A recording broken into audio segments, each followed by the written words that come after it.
मेरी तश्कील हुई थी, खुद हमने पढ़ा है सिस्टम को बहुत अच्छी तरीके से। बहुत फ़र्क है इस्लामिक बैंकों में और कन्वेंशनल बैंकों में। पूरी एक एक चीज़ का फ़र्क बताने में तो बहुत टाइम लगेगा। बेसिक फ़र्क ये है कि इस्लामिक बैंक लोन देता ही नहीं है आपको। वो उसको लोन से ताबीर तो करता है लेकिन लोन देता ही नहीं है। तो लोन ही पे तो आगे ज़्यादातर सूद के लेन देन। लोगों के बाद हजरत मौलाना मोहम्मद तकी उस्मानी मद्दलिल्लाहु का फतवा भी, हाँ वो बिल्कुल वो बैंक जो है वो इस्लामी काम करता है। There is Islamic system of musharika, profit and loss sharing. This is the best benefit. Musharika means you become a partner. Now other aspects are there, mudariba is there. That is cost plus. So you have to be careful while. क्या Islamic bank में saving account में पैसे रखना, profit लेना जायज है? जाहिर है जब हम इस्लामिक बैंकिंग के तरीके कारोबार को हलाल समझ रहे हैं, प्रॉफिट भी हलाल ही होगा। लेकिन ये बड़ा थोड़ा आज हम जिस चीज़ पर बात करेंगे वो है Islamic banking. Islamic banking basically एक ऐसा टॉपिक है जिसके बारे में हमारे पास हमारी सोसाइटी में बहुत सी कुछ मिथ्स हैं जो कि बहुत सारे लोग नहीं जानते इस्लामिक बैंकिंग के बारे में। जब भी हम उनके साथ शेयर करते हैं किसी इस्लामिक बैंक का, इस्लामिक बैंकिंग सिस्टम का, तो वो यही कहते हैं कि भाई बैंक कभी भी इस्लामिक हो ही नहीं सकता, क्योंकि इस्लामिक बैंकिंग के नाम पे कोई भी चीज़ एग्जिस्ट करती नहीं है। सिर्फ नाम बदल देने से कभी भी कोई चीज़ नहीं बदल जाती। बैंक का मतलब जहाँ भी लफ्ज़ बैंक का आएगा इसका मतलब कि वो सूदी निज़ाम ही है और ये उसमें इंटरेस्ट की इन्वॉल्वमेंट होगी होगी लास्ट में। लेकिन ऐसा नहीं होता। बजाय बैंक नाम रखने से कोई चीज़ बुरी नहीं हो जाती। बैंक नाम जो है बेसिकली अगर बैंक का देखें तो बैंक का काम क्या होता है कि आपको एक सिक्योरिटी प्रोवाइड करना आपके एसेट्स के लिए। और बाकी दूसरी जो कन्वेंशनल बैंकिंग है, अगर हम उसका यहाँ पे जिक्र करके चलें तो कन्वेंशनल बैंकिंग में और इस्लामिक बैंकिंग के दोनों के काम करने में बहुत ही डिफरेंस है। जो तरीक़ाकार है उन दोनों का, जो उनके कमाने का तरीक़ाकार है, वो बहुत ही मुख्तलिफ तरीक़ाकार है। पहले समझते हैं कन्वेंशनल बैंक को। एक कन्वेंशनल बैंक जो होती है, जो नॉर्मल बैंक होती है, आम बैंक होती है, वहाँ पर बेसिकली जो कमाया जाता है वो सबसे जो वहाँ पर उनका जो की पॉइंट है कमाने का। फॉर एग्जाम्पल मैंने जो है 1 करोड़ रुपए रखे हैं किसी बैंक में, और बैंक ने मुझसे प्रॉमिस किया है, बैंक ने मुझे बताया कि भाई हम तुम्हें फिक्स जो है प्रॉफिट देंगे 10%, 8% या 8.5%। इस पे 1 करोड़ रुपए तुम्हें सालाना प्रॉफिट मिलेगा। अब ये है कन्वेंशनल बैंक का तरीका। अब वो जो 1 करोड़ रुपए मैंने रखे हुए हैं, अब वो बैंक मुझे बताए भी नहीं कि बैंक वो कहाँ पे इन्वेस्ट कर रही है। हो सकता है बैंक 1 करोड़ रुपए उठाकर किसी ऐसे शेयर में इन्वेस्टमेंट करे जो कि किसी शराब की कंपनी हो, जो कि किसी सिगरेट की कंपनी हो, वो मुझे बताएगी नहीं। या हो सकता है वो 1 करोड़ रुपए बैंक उठाकर किसी दूसरे बंदे को लोन दे दे, कर्जा दे दे घर के लिए, गाड़ी के लिए, बैंक मुझे बताएगी नहीं। लेकिन बैंक उस पर 18%, 17% उस बंदे पर लगाएगी कि मैं आपको 18% पे कर्जा दे रही हूँ और आपको सालाना 18 लाख रुपए यानी कि 1 करोड़ रुपए के बैंक उस बंदे को बैंक को अदा करने होंगे, जिसमें से बैंक 8, 8.5% आपको अदा करता है। तो ये तो है कन्वेंशनल बैंक के काम करने का तरीका। लेकिन अब इस्लामिक बैंकिंग के काम करने का तरीका क्या होता है कि इस्लामिक बैंकिंग कभी भी इस तरह से काम नहीं करता।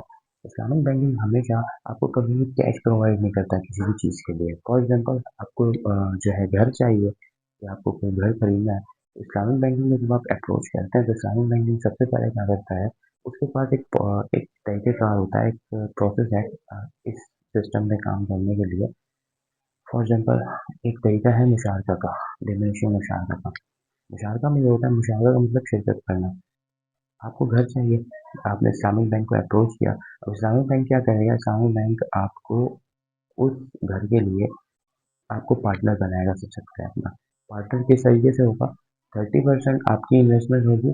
अगर घर 1 करोड़ रुपए का, फॉर एग्जाम्पल मैं समझाते चलूँ, अगर 1 करोड़ रुपए का घर है तो 30% आप इन्वेस्टमेंट करोगे और 70% बैंक इन्वेस्टमेंट करेगा। फॉर एग्जाम्पल 30 लाख रुपए आपने लगाए, 70 लाख रुपए बैंक ने लगाए। अब आप बैंक के उसमें पार्टनर हो। इफ अब हर महीने क्या होगा कि हर मंथ आप बैंक को कोई इंटरेस्ट नहीं पे करोगे उस पे, क्योंकि आपने कैश नहीं लिया, बैंक आपके साथ अब पार्टनर है उस घर में, बैंक की शिरकत भी है, आपकी शिरकत भी है। आप हर महीने बैंक को इंस्टॉलमेंट यानी इंस्टॉलमेंट की मद में घर का किराया पे करते आओगे, एक रेंट पे करोगे बैंक को।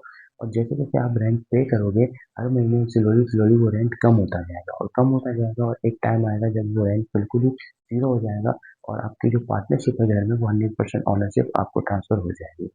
अब यहाँ पर ये होता है कि अगर आप फेल हो जाते हैं इंस्टॉलमेंट देने में, या वो जो रेंट है जो देने में, तो क्या होगा कि बैंक वो घर सेल आउट करेगा, इस्लामिक बैंक वो घर सेल आउट करेगा और आपने जो इन्वेस्टमेंट की या आपके जो पैसे लगे हुए हैं आपको वापस करेगा।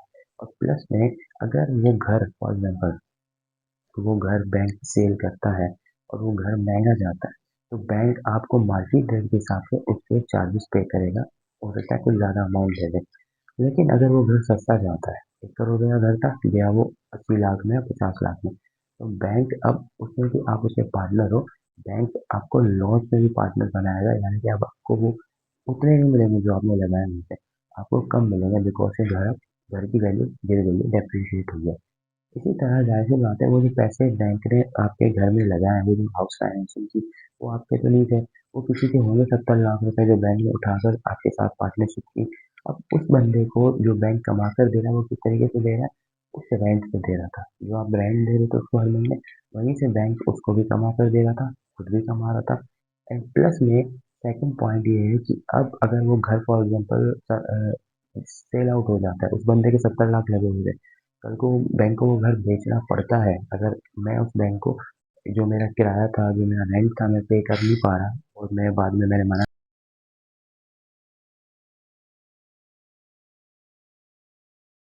कर दिया भाई मेरे पास नहीं कर पा रहा तो अब अगर बैंक उस घर को सेल आउट करता है तो जिस बंदे को वो पैसे लगे हुए थे उस बंदे को भी बैंक प्रॉफिट में अपने शेयर करेगा बिकॉज के बैंक ने उसके पैसे लगाए हैं। लेकिन अगर घर वो सस्ता जाता है तो जिसके 70 लाख रुपए लगे हुए थे वो अब लॉस में भी बैंक पार्टनर है। तो आपको बात समझ आई कि इस्लामिक बैंक में आप बैंक के साथ पार्टनर होते हो। एक आप पार्टनर के थ्रू काम करते हो आप एक कस्टमर के हैसियत से काम नहीं करते पार्टनर के साथ की हैसियत से आप काम करते हो यानी जब बैंक आपके साथ मिलकर काम कर रहा होता है प्रॉफिट और लॉस में आपके साथ शेयर होता है क्योंकि कन्वेंशनल बैंक में ऐसा कुछ भी नहीं हो रहा होता। अगर कन्वेंशनल बैंक से आप लोन लेते हो घर के लिए तो वो आपका फिक्स रेट लगाता है कि भाई 18% मुझे देना ही देना है। तुम्हारा कोई भी मसला हो तुम्हें मुझे देना है। अगर तुम एक महीना ना दे पाए तो वो फिर किसमें ट्रांसफॉर्म हो जाएगा वो ट्रांसफॉर्म हो जाता है कंपाउंड इंटरेस्ट में यानी कि डबल इंटरेस्ट लगता है। 18% आपका सालाना है। आप फॉर एग्जाम्पल 1 लाख 1 करोड़ रुपए पे आपके जो 18% बनते हैं वो 18 लाख रुपए बनते हैं साल के। महीने का कितना बनेगा महीने तकरीबन कोई 1.5 लाख रुपए बनेगा। अगर आप नहीं दे पाते एक महीने में 1.5 लाख रुपए तो आपको दूसरे महीने 3 लाख रुपए सूद जो है बैंक को पे करना पड़ेगा। लेकिन आपके पास इस्लामिक बैंक में कोई ऐसा सिस्टम नहीं होता वहाँ पे इंटरेस्ट का सिंपल इंटरेस्ट का या कंपाउंड इंटरेस्ट का तो वहाँ पर कॉन्सेप्ट है ही नहीं। लेकिन इनके काम करने का तरीका है वो टोटली डिफरेंट है। तो आई होप आपको इसमें कुछ ना कुछ अंडरस्टैंडिंग हुई होगी कि किस तरीके से इस्लामिक बैंक काम करता है और किस तरीके से कन्वेंशनल बैंक काम करता है।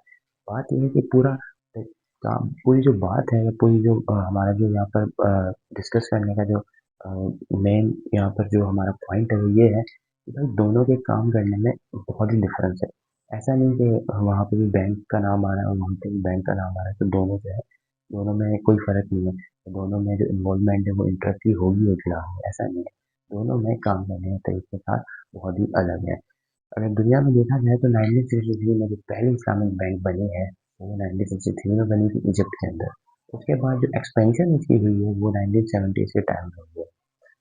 उसके बाद जो दूसरी इस्लामिक बैंक बनी है वो सूडान के अंदर बनी।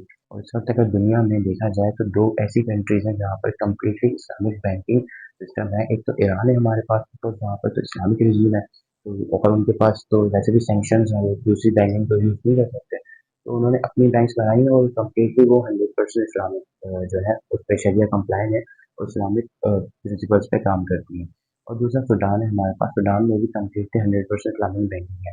उसके बाद दूसरी कंट्रीज में इंडोनेशिया है पाकिस्तान है कतर है लेकिन वहाँ पर कन्वेंशनल बैंकिंग भी है। इस्लामिक बैंकिंग 100% नहीं कन्वेंशनल बैंकिंग भी साथ साथ है।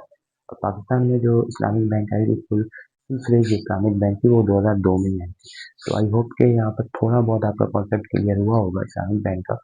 और यहाँ पर एक और पॉइंट ऐड करते चलूंगा मैं कि इस्लामिक बैंक का एक और तरीके का होता है मुराहबा का। मुराहबा ये होता है कि बेसिकली उसमें इस्लाम आपको जो है कोई भी फॉर एग्जाम्पल कोई भी मुझे कोई भी चीज़ बाय करनी है तो फॉर एग्जांपल जैसे मुझे बाइक लेनी है तो इस्लामिक बैंक क्या करता है कि बाइक मुझे लेके देगा और फिर उसमें वो अपनी डिस्क्लोज करेगा कि भाई इतने की मुझे पड़ी है और मैं इतना प्रॉफिट रखकर तुम्हें बेच रहा हूँ ये बाइक। अब उसमें जो है वो अपना मार्जिन रख के मुझे बेचेगा उस पर कोई परसेंटेज नहीं लगाएगा कि तुम्हें हर महीने इतने परसेंट जो है मुझे देना है अगर तुम नहीं दोगे तो तुम्हारा अगले महीने डबल हो जाएगा। वो प्रॉफिट रखेगा और प्रॉफिट रखने के बाद मुझे बताएगा कि मैंने इतना प्रॉफिट रखा है और इतने प्रॉफिट में मैं तुम्हें ये चीज़ आउट कर रहा हूँ, और तुम्हें उसको वो डिवाइड करके आपसे हर महीने उसके हिसाब से आपसे जो है पेमेंट्स लेगा। तो this is a way of Islamic banking, how it works.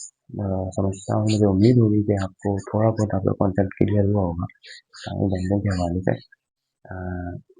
Thank you, thank you so much guys, thank you so much guys.